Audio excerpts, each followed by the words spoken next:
नमस्कार, मैं हूं दिबांजलि मोइत्रा। भारत अगर कुछ करता है तो पाकिस्तान टेंशन में आ जाता, लेकिन पाकिस्तान का जलना लाजमी है क्योंकि भारत की सफलता पाकिस्तान के लिए टेंशन ला देती। अब एक बार फिर भारत रूस की दोस्ती ने पाकिस्तान के लिए टेंशन ला दिया। जी, शुक्रवार को भारतीय मीडिया में ऐसी खबर छपी कि पूरा भारत खुशी से झूम उठा। भारत ने शुक्रवार को autonomous flying wing technology demonstrator का पहला फ्लाइट टेस्ट किया। इस ड्रोन को भविष्य के फाइटर ड्रोन्स का लीडर कहा जा रहा है। इस ड्रोन की सबसे बड़ी खासियत यह है कि इसमें लगा इंजन रूस में तैयार हुआ है। जानकारों के माने तो कुछ लोग इसे भारत रूस दोस्ती की मिसाल मानकर देख रहे हैं। भारत की सेनाओं के जो हथियार हैं, उनमें रूस का योगदान सबसे ज्यादा है। अब इस ड्रोन के शामिल होने के बाद सेनाओं को नई ताकत मिलेगी।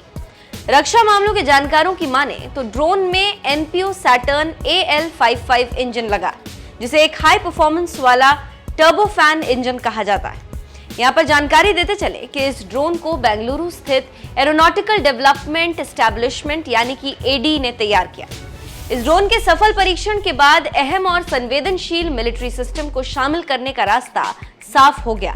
ड्रोन की खासियत इसके फिक्स्ड विंग्स हैं, जो इसे पारंपरिक एयरक्राफ्ट से अलग करते हैं। इसके डिजाइन अमेरिका के खतरनाक B-2 बॉम्बर जेट से मिलती जुलती। इस ड्रोन में लगा इंजन बहुत ही ताकतवर है। इसे एडवांस्ड ट्रेनर और लाइट अटैक हेलीकॉप्टर्स में भी प्रयोग किया जा चुका है। इस इंजन को हिंदुस्तान एरोनॉटिक्स लिमिटेड के HJT-36 सितारा ट्रेनर जेट में लगाया जा चुका है। इसके अलावा घातक UAV में भी यही इंजन लगा। सबसे बड़ी बात है कि इस ड्रोन के सफल होने के बाद भारत अब इसी तरह के ड्रोन तैयार कर सकेगा जिनमें रूस का इंजन लगा होगा। बेंगलुरु के एरोनॉटिकल डेवलपमेंट एस्टैब्लिशमेंट में डिजाइन और डेवलप किए गए इस डेमोन्स्ट्रेटर को एक छोटे टर्बोफैन इंजन के जरिए स्लीक डिजाइन और ताकत दी गई। इस डेमोन्स्ट्रेटर का एयर फ्रेम, निचला हिस्सा, एवियोनिक्स और सभी तकनीक भारत में ही तैयार किए गए। ये पहला भारतीय ऑटोनॉमस फ्लाइट डेमोन्स्ट्रेटर है जिसके सफल परीक्षण के बाद इजरायल और दूसरे देशों पर UAVs के लिए भारत की निर्भरता खत्म हो सकेगी। भारतीय रक्षा मामलों के जानकारों की माने तो भारत की सीमाओं पर अनमैन्ड एरियल व्हीकल यानी मानव रहित विमान चीन और पाकिस्तान की हर गतिविधि पर नजर रखेगा। पिछले कुछ सालों में भारतीय सेना में इनके इस्तेमाल में बढ़ोतरी हुई ताकि देश की सीमाओं पर निगरानी में किसी भी तरह की चूक ना हो सके। भारत में इस तकनीक के सफल होने से देश को अपने जरूरत के मुताबिक अनमैन्ड एरियल व्हीकल मिल सकेंगे।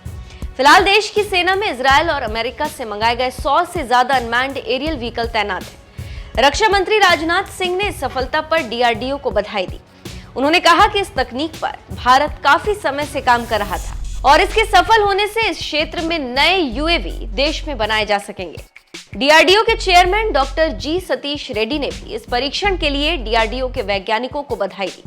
कर्नाटक के चित्रदुर्ग रेंज से पहले autonomous flying wing technology demonstrator का सफल परीक्षण देश के लिए गौरव है। अगर हम अमेरिकी ड्रोन की बात करें तो इस ड्रोन का नाम है MQ-9 रीपर। इसे प्रीडेटर B भी कहते हैं। ये अमेरिकी वायुसेना के पास कम से कम 93 MQ-9 रीपर है। रिपोर्ट की माने तो MQ-9 रीपर नाम के इस ड्रोन से AGM-114 हेलफायर मिसाइलें दागी जा सकती हैं और GBU-12 पेववे 3 और GB-38 joint direct attack munitions जैसे खतरनाक बम गिराए जा सकेंगे। इस ड्रोन को 1850 किलोमीटर दूर से भी ऑपरेट किया जा सकता है। इसकी सफलता आप इस बात से लगा सकते हैं कि अमेरिका ने MQ-9 रीपर ड्रोन के जरिए ही जनवरी 2020 में ईरान के मिलिट्री जनरल कासिम सुलेमानी की हत्या कर दी थी।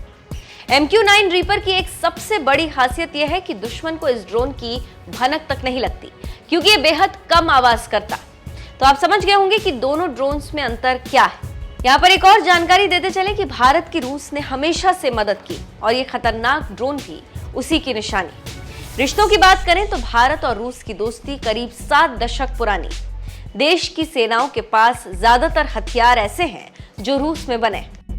सोवियत संघ के टूटने के बाद रूस भारत करीब आए और आज भी ये रिश्ता कायम है। दोनों देशों के बीच रणनीतिक संबंधों को कई बार खास और कभी न टूटने वाला करार दिया गया है। रूस के इंजन टेक्नोलॉजी को अभी तक दुनिया में बेस्ट माना जाता है। अमेरिका भले ही सबसे ताकतवर देश हो, लेकिन रूस की तकनीकी भी कमजोर नहीं।